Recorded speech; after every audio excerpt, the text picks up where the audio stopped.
అది ఒక్కొక్కరికి ఒక టైం నడుస్తుంది. ఆ టైంలో ఫుల్ సింగిల్ నెంబర్ 1 పొజిషన్కి వెళ్తారు. తర్వాత ఇంకో నెక్స్ట్ జనరేషన్ వస్తుంది.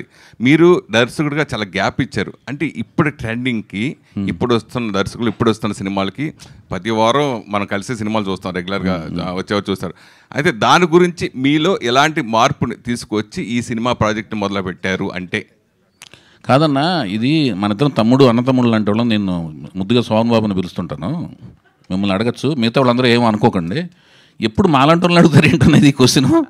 కాదు, గ్యాప్ వస్తే అప్డేటెడ్ అవుట్డేటెడ్ అనేది లేదన్నా.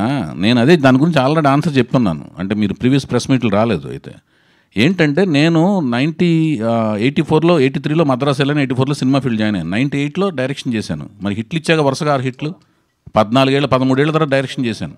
అవుట్డేటెడా? మరి నేను మద్రాసు వెళ్ళాను, గుడివాడ నుంచి వెళ్ళి మద్రాసు వెళ్ళాను, వేరే స్టేటే వెళ్ళాను. అవుట్డేటెడా? దూరంగా ఉన్నాగా సొసైటీకి, సంఘానికి. ఓకేనా?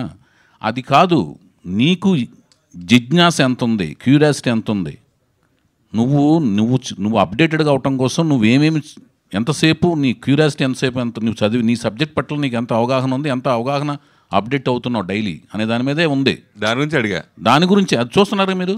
మీ మధ్యలో ఉంటున్నాను కదా, మీరు ఉన్నారు ఆపైనా, మీరు బద్ధకంగా వచ్చిన నేను ముందే ఉంటా కదా. అవునా కదా? తర్వాత మీరు ఎంత అప్డేట్ అవుతున్నారు మీ రంగంలో అనేది అడగాలనే కోరిక ఉన్నా కూడా అడగం.